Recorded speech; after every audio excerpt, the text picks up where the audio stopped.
Сара Мейс периодов е една од најактуелните пејачки кај нас. Во кратко време ја промовираше песната Донка од Македонија, свираше на светскиот ден на харфата, ја промовираше песната Трепет. Денеска моја и ваша гостинка. Сара, добре ми дојде. Добре најдов, Андријана. За кратко време промовираше две песни, свираше на светскиот ден на харфата. Како успеваш да ја ускладиш музиката со мајчинството? Бидејќи Илина си уште многу мала. Па, мислам дека со добра организација можеме се да постигнеме. И кога е љубов во прашање, се што сакаш да го правиш и наоѓаш време.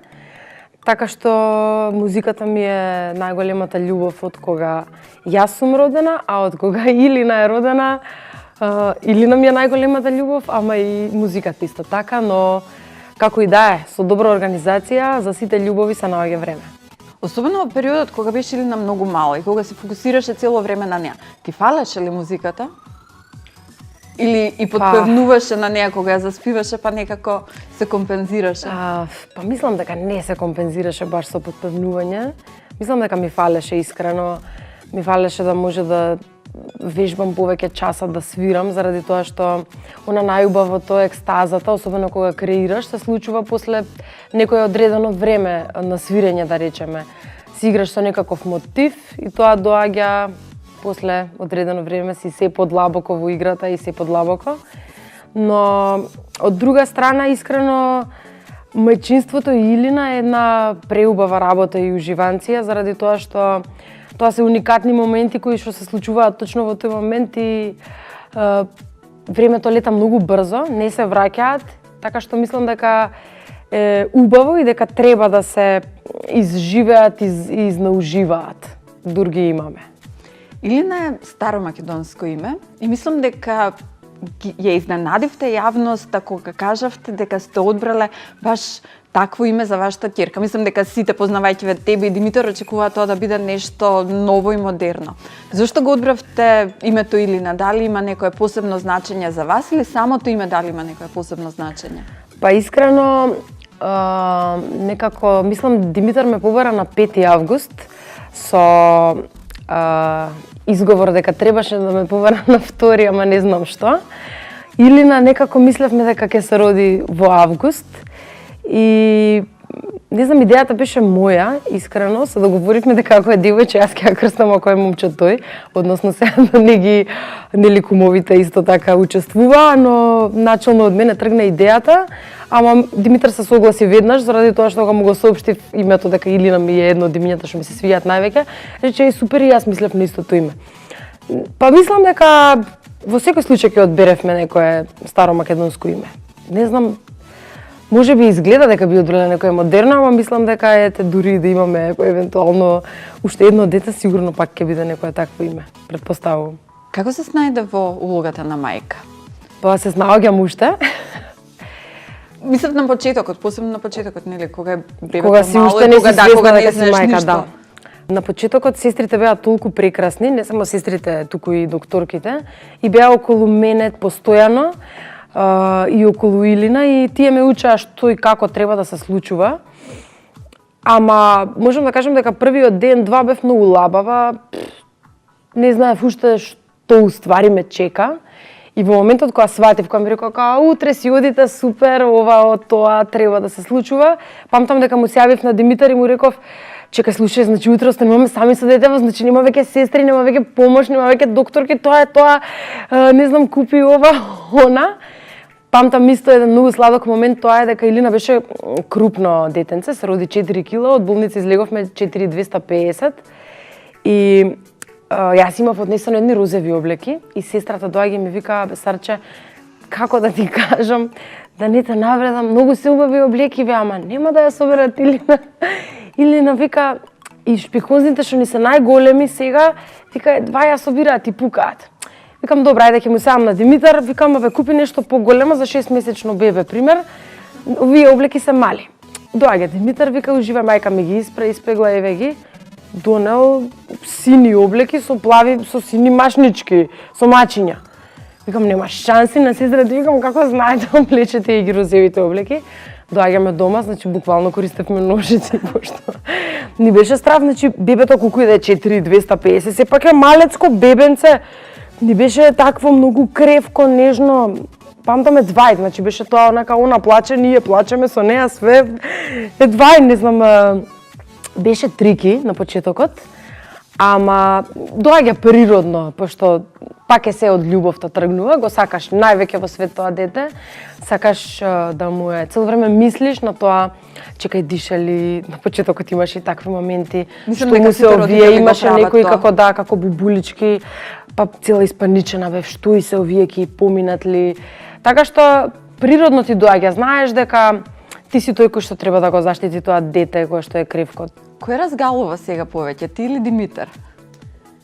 Па Димитар е стварно прекрасен татко, мислам дека и он ја мази како што не е толку нежен вака по принцип во животот, во постоењето, не знам, со куче, а со Илина има посебна врска и посебна нежност, ама да бидам искрена и јас ја мазам ептен многу.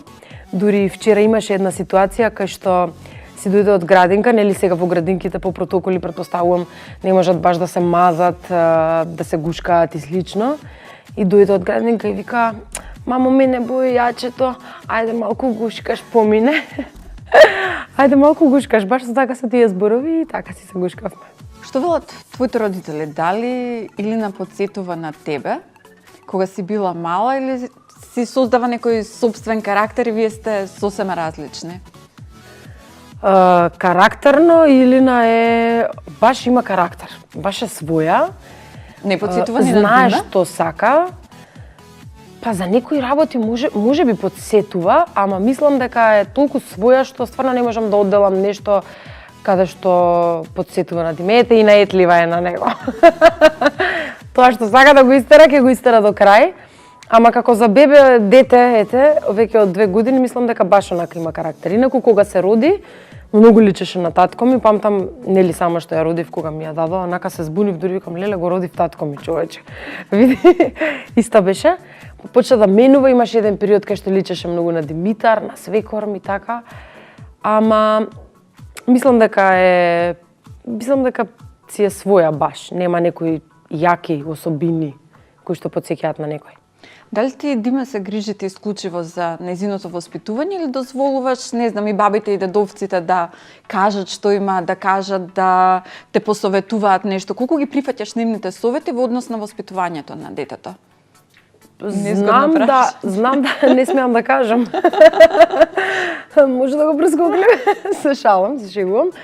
Значи, за некои ставови знам да бидам цврста, како на пример тоа дека тие сакаат да ја дават благо и сега благо после доручек, благо после ручек и после вечера, сметам дека е too much шекер во животот на еден човек, зашто супер се дека шекерот е вкусен, под шекер подразбирам секако вид на благо, ама малце ми е нелогично тоа што сите луѓе во човештвото го правиме.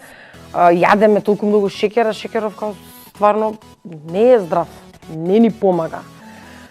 Има природна фруктоза во овошјето и можеме да го користиме тоа наместо шекер, на пример, а она не е дете кој што пребира, она сака и банана, обожава мандарини, се дави и ред други овошја, така што знам да се налутам за тоа искрено и да бидам цврста во тие ставови. А инаку, мислам, бабите и дедовците и мислат добро на Илина исто како и ние. И тие би постапиле слично како што и ние. Не знам, ако е топло да не е преоблечена, ако е ладно да биде облечена и такви слични работи, така што знам да го почитувам мислењето на повозрасниот, заради тоа што сепак тие поминале еден пат кој што ние сега годиме и е супер да ни дадат совет.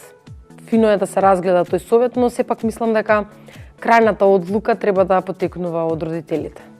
Сега кога спомна храната и што се сака да јаде Илина, се сетив на ситуација кога неколку дена пред твоето породување ти ме се пофали дека ти прави мекици заради тоа што си била многу стрвна во периодот. Да, имаше такво нешто. И ме интересира дали се уште те чува на тој начин, дали се уште ти готви или тоа беше во периодот окей, Сара беше трудна, се што сака ќе добие, меѓутоа сега ги оставам работите. Дали е романтичен, дали знае такви работи да те изненади? Да, искрено знае да готви и тоа многу добро. Види, ништо како првиот месец после породување. Тогаш си кралица, тогаш си бака на трепки. шала на страна, стварно знае да не размазува и мене и Илина. Се знае да прави, абе како, многу ми е талентиран, супер ми е. Да, сега. Фалењето. И ти кажа дека за роденденот кој што го славеше наодамна, наместо харфа на тортата ставил ренде. Да, внимателен му текнува, нели, креативен е, како да кажам. Му текнуваат некои работи со некои ситници, знае да ме трогне толку што мислам дека не знам да е нешто преголемо, нема да се израдувам така. Така што баш е креативен и е сладок. Димитар е љубител на мотори, на адреналин. Дали тоа се смени во вашиот живот од кога се роди ќерката? Дали престанавте да се возите на мотор или повремено знаете да си го исполни тоа, нели, чувства, желбата за адреналин што имате? Димитар го продаде моторот и веќе нема мотор, но на сметка на тоа си купи 4 цикл за да може да се водиме сите заедно. И таа идеја изгледаше лудо на некој на дел од нашето семејство, да речеме, како ќе го возите моторот сега. Ама мислам 4 циклот, дали не ви е страв со дете. Ама мислам дека желбата да се почувствува, нели, тој адреналин и да се биде дел од природата и од планините е посилна и дека со паметно возење, нели, со неа сме повнимателни. Е многу интересно. Значи 4 циклот е како да е мотор кој што да. Па мислевме дека ќе е побезбеден, ама така на моменти треба да се обратно е. Пример на мотор на 2 тркала, тежината оди кога си совозач, да речеме, а и кога си возач, оди на онаа страна каде што практично легнуваш во кривина. А на 4 цикла обратно, ако натежнува 4 циклот на едната страна, вие треба да се преместите на другата за да го подисправите. И почнавме да се возиме малку и сами двајцата, малку и со Илина, за да не направиме белја. На почетокот на некои критични места каде што имаше поголеми дупки зашто планина. Станувавме јас и Илина за Димитар сам за да ја премина таа препрека. Ама за се наоѓа замена. Убаво е што зрееме заедно како, нели, тројцата, што се најде и достојна замена ете и за тој адреналин. А и во исто време можеме тројцата да бидеме дел од тоа доживување и да ни биде интересно. Што се подобри во твојот живот од кога се омажи? Многу тешки прашања поставувам. Не, убави се, супер.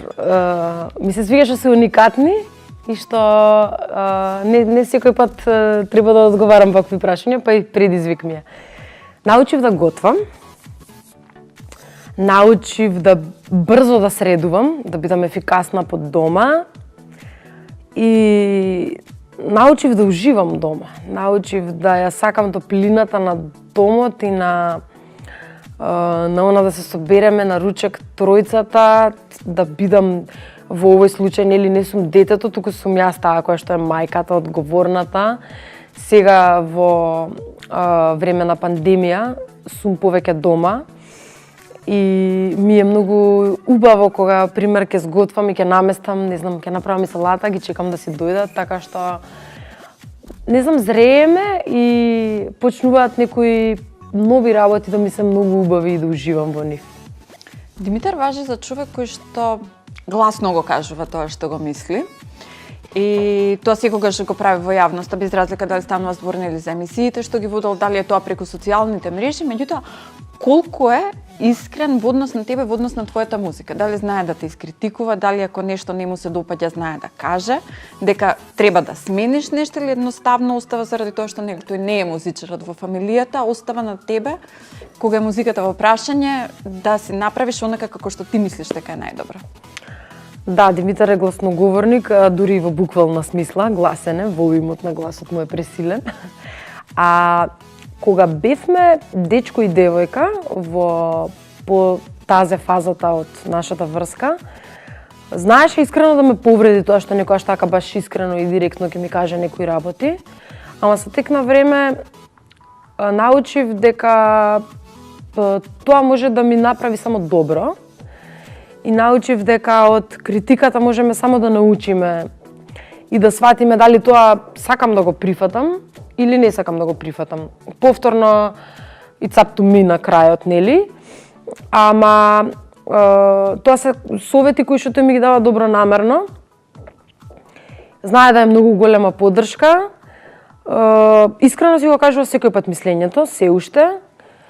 И сепак има среќа што повеќе работи му се свиѓаат, пошто ако помалку му се свиѓа, може и ќе ми преча. Ама да речам во 90% од случаевите му се допаѓа тоа што го правам. Последното од тебе е песната Трепет, твоја стара макфестовска песна, која што си ја напишала, меѓутоа сега решивте да ја преработите со IQ. Како дојде до соработката со Бојан и со Марија? Па со Бојан соработувавме уште од многу одамна, уште пред и Марија да биде дел од IQ. И сме многу се дружиме и со Бојан и со Марија и со Димитар заедно четворицата и Илина е во друштвото сега од поново време.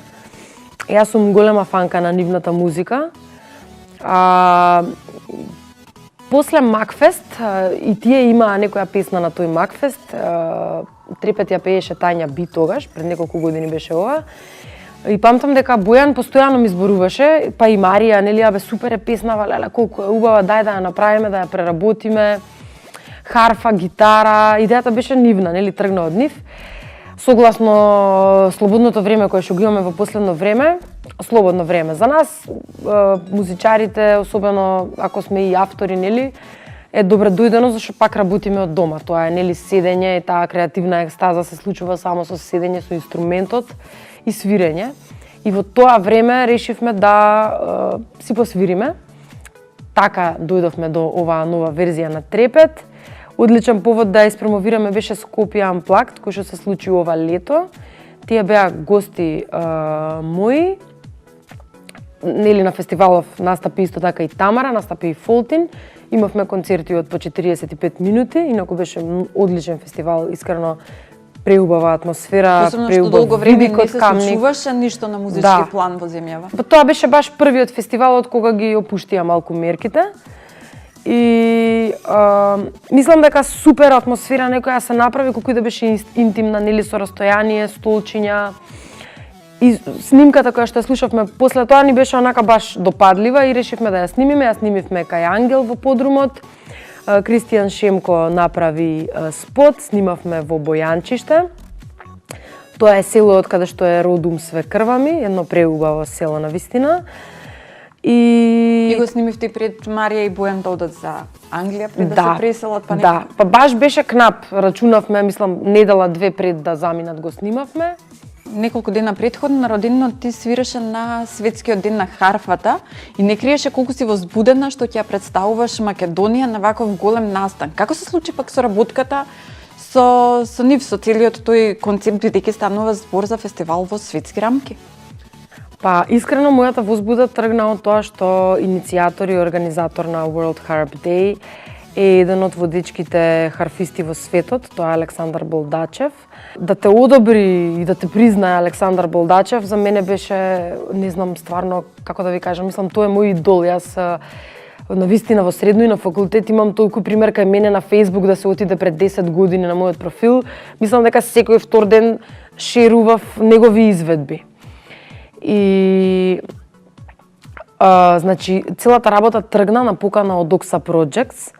Седнав на состанок со нив, ми кажаа дека би сакале да бидам македонски представник, да напишам дело. За мене тоа беше навистина огромен предизвик и огромна чест, заради тоа што целта на World Harp Day е харфисти од светот да ги представат своите земји преку свирење на соло музика за инструментот харфа. И ние искрено немаме многу литература, немаме многу ноти, македонски автори кои пишуваат за соло харфа. Се користи во оркестри, во оркестрови ноти, но во соло музика нема. И па особено и не знам, фолк песни, односно народни преработки или не мора да се народни, да се од автори, сепак да се печат на традиционалната македонска музика, да се во нерамноделни ритмови.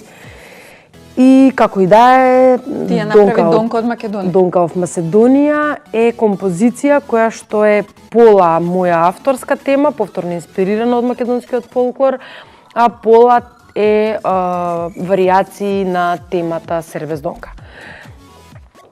Така што им ја предложив, искрено за кратко време, за околу 3 дена ја направив, им ја предложив, им се допадна. беше пратена на одобрување нели во на Александар Балдачев и неговата комисија. Ја одобривме, ја снимивме во студио и видеото кое што беше нели лайв сешн и кое што се стримаше онлайн на 20 октомври оваа година. И бев многу возбудена, беше многу интересно, го гледав целото стримање, нели, беше одлично да се гледаат толку харфисти, толку техники, инспирираше тоа, ме мотивираше, научив тоа што го гледаше? Научив една финта која што нема да ја кажам сега. Мислам ме инспирираа многу харфисти. Имаше многу интересни харфисти, многу интересни композитори и композиции, така што следниот проект на кој што работам и кој што го подготвувам ќе биде баш со такви интересни техники, модерни, сакам да го вметнувам се почесто искрено македонскиот фолклор, зашто не знам како зреам, не знам, порано многу сакав да слушам бендови, да истражувам во некои други полиња во музиката, сега баш во последно време, во последнава година, двена да речеме, сваќам дека тоа е едно многу значајно богатство, кое што ако го имплементираме во нашата музика, ако се додаде со зачини од модерната музика, со сензибилитетот на овој стварно преубав инструмент кој што имам честа да го свирам и сум пресреќна, мислам дека може да се добие многу вкусна торта со разни зачини. Од каде љубовта кон харфата?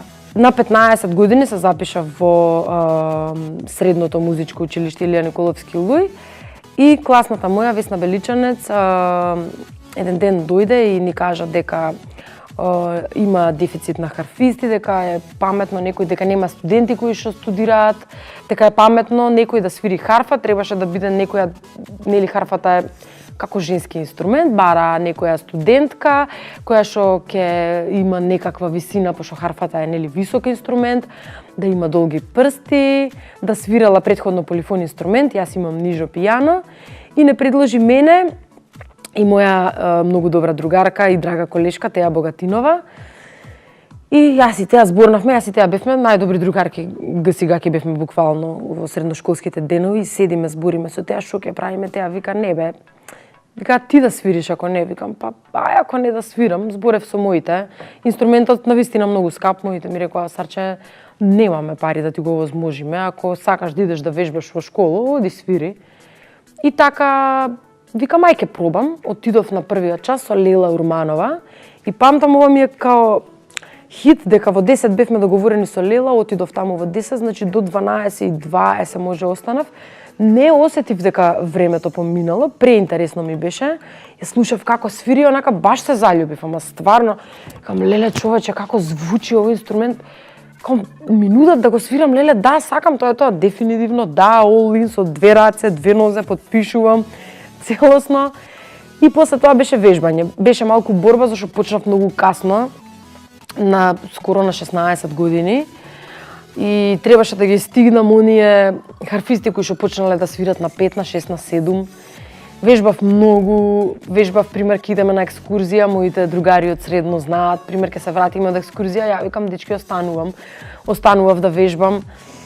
И така и многу се заљубив стварно во инструментот, во звукот кој што го дава, во таа хармонија која што се лепи и останува, одзвучува. И така почнав да свирам, од таму љубовта за харфата. И сосема за крај, ти пред 2 години одржа концерт на плоштадот пред МОП. И мислам дека беше многу убаво примен кај публиката, меѓутоа ето сега некако во ова време со коронава, музиката малку ни е, не знам, на стендбај.